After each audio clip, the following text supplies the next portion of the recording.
Right, we're going Right, now. Sally, well, I'll just make a few notes here.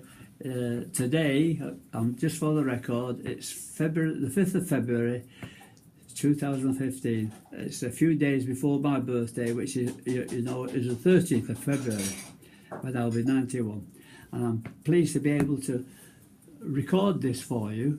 It's a profile of me as a sexton, and I had it taken from the bulletin from the Friends of Great Budworth Church, a newsletter in 2006. So you might find it interesting if I read it to you. My father, that's your grandfather of course, my father, who had a baker's shop in Salford, and my mother, who was in service in the big house named Sandycroft in Great Budworth, married when the First World War ended in 1918. I was born in 1924 and christened Herbert Henry. My father, who by this time had sold the shop and bought a surplus ex-army lorry, had moved to Manchester and called himself a haulage contractor.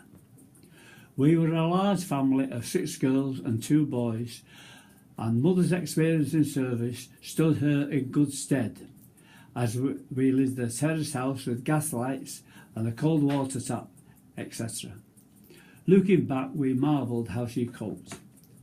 I had a good elementary education and left school in 1938 when I was 14 and started to work for my father, who by this time had a few lorries. I got my first driving licence in 1941. It was wartime and we were kept busy in difficult conditions. So and when I was 18, I got my calling up papers, and it was a kind of relief as all my pals had joined up and I was ready for a change of lifestyle. I was posted to join the Royal Corps of Signals and trained as a driver of an armoured half-track vehicle. In June 1944, I was with the 49th Infantry Division and landed on Amber Beach late on D-Day. We had a good dry landing, as the forward battalions were by now 2 or 3 miles inland, and it was a relief to find ourselves ashore, safe and sound. I had what is said to be a good war, keeping out of trouble most of the time. In May 1945, the war was nearly over, and we were billeted in a grand country house in Ratzenburg on the River Elbe. Imagine my surprise when this sergeant called. It was my elder brother Ernest.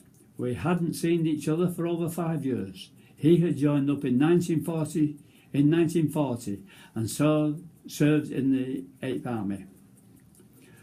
Anyway, we sat up all night reminiscing and liberating some of the stock from the wine cellar. A week or 2 later, peace was declared in Europe, but the euphoria did not last for long. I was to be posted to the Far East SEAC, that is short for Southeast Asia Command. After 4 days of embarkation leave, I used my travel warrants and made my own way to Sloane Square in London, where I joined a few more bewildered soldiers like myself. After a few days in this big rambling house, we were taken by truck to an RAF airfield and put on board a Dakota aircraft. The flight was very noisy, cold and drafty, and after 2 or 3 days and numerous stopovers, we found ourselves still bewildered and full of rumours at a vast transit camp in Pune.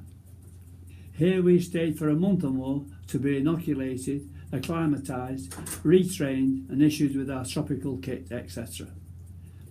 The bomb had dropped on Japan, and for us the war was, as it were, the bomb had dropped on Japan, and for us now the war was finally over, and it was with some urgency that the urgency of our destination. I'll read that again. The atom bomb had dropped on Japan, and for us now the war was finally over, and with it the urgency of our unknown destination. We were relieved when we finally found ourselves in Singapore, I had a great time there. No more parades or guard duties, as it was our only job supervising the Japanese prisoners of war into working parties, repairing the telephone lines across the causeway into Malaya. After about 12 months, my turn came to return home, and after a 22-day voyage aboard an old Dutch liner, I arrived back in the UK and was sent to Salem Barracks in Chester. Here I got my release. My 3 years and 10 months service had ended. And that, I think, is all I can say to there, but I'll answer any questions you want to know regarding what I was doing.